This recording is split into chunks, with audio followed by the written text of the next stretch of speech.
Привет, друг. Сейчас время почти 4 часа утра. И я решил записать это экстренное видео, потому что утром ты проснешься, посмотришь новости и скажешь: ёшкин кот, что же я пропустил? А пропустил ты попытку военного переворота в Турции. И это очень классная, очень интересная и очень нужная тема для нашего сегодняшнего разговора. Сейчас все новостные каналы там сидят, рассусоливают одни и те же кадры, там, полученные где-то через интернет, там что-то пытаются высмотреть, высказать, слушать это вообще невозможно, поэтому я решил сделать вам такой сконцентрированный выпуск. Итак, что произошло в Турции? Есть такая привычка в Турции периодически устраивать военные перевороты. Их было там несмеренное количество. И в армии как бы там любое любимое занятие — это периодически доустроить военный переворот. Почему они делают военные перевороты? Я сейчас вам объясню. Есть множество исламских государств, в которых религия непосредственно вплетена в государственный строй. То есть, как, допустим, у нас вроде бы как религия отделена от государства, допустим, в Израиле нет. Религия — это государство, ну, то есть там иудаизм — государственная религия. Есть прямые исламские государства, там, Эмираты, где законы конституционные напрямую берутся там из законов шариата и всякое такое религиозное. То есть, допустим, запрет алкоголя на государственном уровне. Вот. Турция же отличается от этих государств тем, что государство, соответственно, институт государственный, все-таки от ислама немножко отделен и не придерживается исламским каким-то догмам. Это и всегда был плюсом Турции. Поэтому Турция такая достаточно серьезная держава, которая ведет там достаточно долгую историю, имеет в виду. Это очень сильное государство в своем регионе. И самое главное, что оно по факту является, наверное, единственной такой локомотивной исламской страной, достаточно развитой, которая развилась не на сверхдоходах от нефти. То есть, как бы, Турция — страна, которая там что-то умудряется работать, действовать, в отличие от других исламских государств, которые сидят либо на трубе, либо, как Сомали, занимаются, там, допустим, пиратством, что как бы выгодно их выделяет на фоне других, соответственно. И вот что там происходит. Периодически государство там, или тот, кто становится государством, все равно люди там живут исламские и периодически начинают тянуть какое-то законодательство, все такое, в исламскую сторону. И чем больше оно тянет, почему-то вот там так принято, что военные, они абсолютно отдалены от исламских там каких-то норм. И периодически происходят такие взрывы, соответственно, как военные перевороты, когда, так сказать, уровень исламизации государства растет вверх, и когда он достигает какой-то критической нормы, тут ресет, военные устраивают ресет. То есть, как бы раз, и все, опять такое демократическое, нерелигиозное государство. Вот потом опять это все растет, и опять. На счету Эрдогана это уже вторая попытка переворота, потому что все-таки Эрдоган, он достаточно сильно основывается на исламских каких-то постулатах в своей власти, поэтому это вот приводит к таким вещам. Армия недовольна Эрдоганом, но получается, случилось сегодня вот переворот, как всегда. Вот я не понимаю, как бы тут военные, вроде как, военные.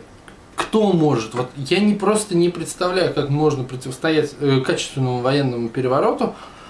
Да, какие-то части не могут, но все-таки, как бы вам сказать,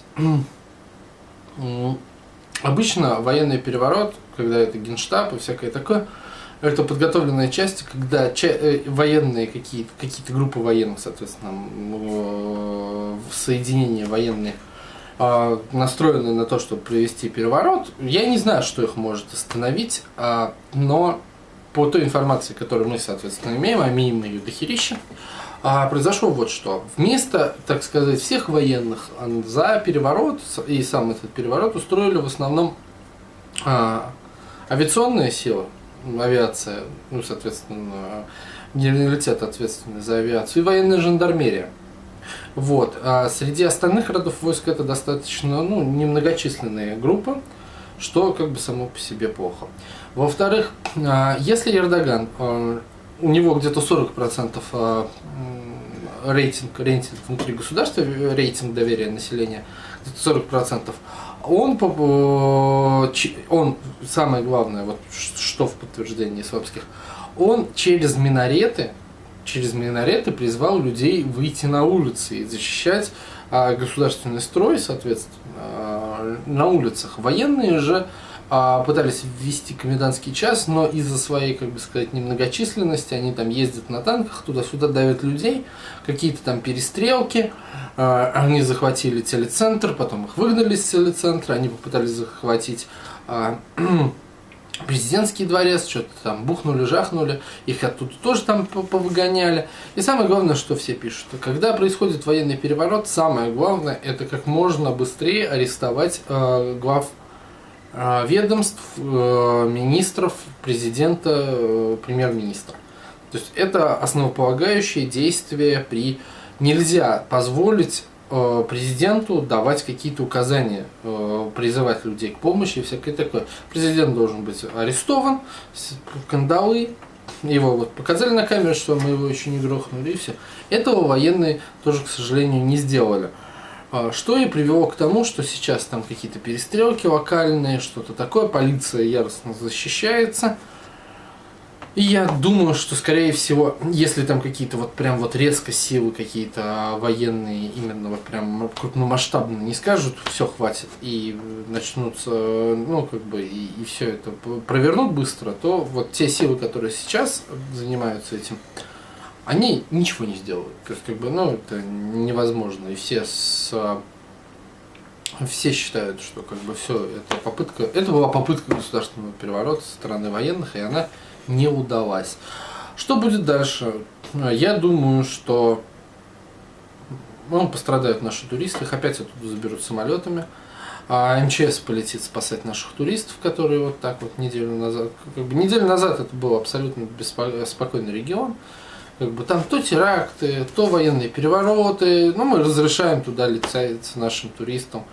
Мы теперь дружим с Турцией. Вот, пожалуйста. Еще одно доказательство того, что это неспокойный регион. И не стоит, друзья, туда ездить.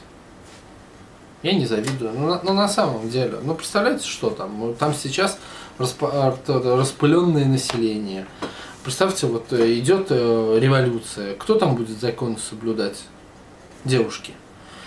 Распаленные турецкие парни, которые думают, что законом не писано. Вот вы хотите испытать на себе их воспаленное чувство? Думаю, нет. Они же и поубивают, это же не только любовь и интим, они же убьют, скорее всего. Вот. То есть Эрдоган, пользуясь вот этой попыткой государственного переворота, обвинит, помимо тех, кто действительно пытался этот переворот провести, он обвинит всех своих оппонентов и, скорее всего, под гребенку. То есть к армии ждут серьезные кадровые чистки, которые приведут к ослаблению роли вот этой вот антиисламской в армии и повысит такой исламский уровень Турции. Что на самом деле не очень хорошо, потому что Турция находится рядом с, так сказать, очагом террористическим, который, собственно, религиозный в первую очередь, который прикрывается террористами, которые прикрываются религиозными. И как это будет с точки зрения противостояния, допустим, тем же самым ИГИЛ запрещенным или каким-то другим сейчас. И я думаю, что, скорее всего, там произойдут сейчас изменения и появятся другие террористические организации, потому что, ИГИЛ все знают, как бы, я работаю на ИГИЛ, это плохо звучит. А, допустим, если брать другое название, которое там скажет, мы не разделяем взглядов ИГИЛ, пожалуйста, они опять получат американское финансирование, им опять там вооружат, потом мне скажут, нет, мы все-таки, наверное, такие же, как ИГИЛ, и опять жахнут что-нибудь в Америке и в Европе. Или как вот это вот большое несчастье, которое произошло в Ницце. Так что, к сожалению, терроризм все ближе и ближе вокруг.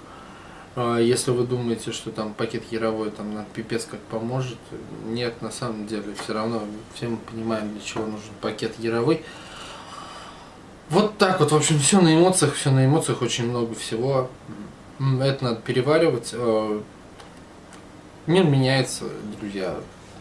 Мир вокруг России меняется, и России, я думаю, что нам нужно больше работать, друзья. В первую очередь я вас призываю больше работать, меньше отдыхать, больше работать.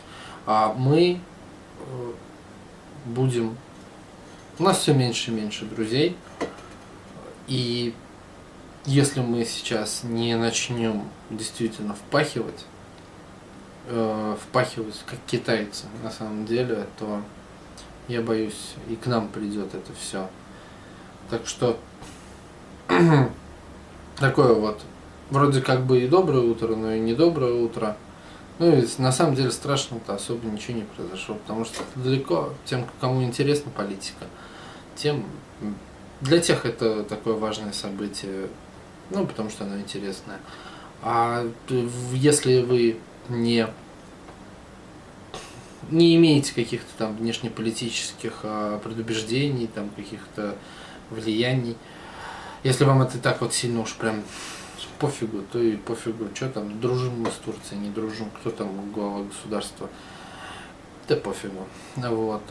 Главное работать. Ладно, в общем, доброе утро. Смотрим мой канал, и мы будем политически подкованные, друзья.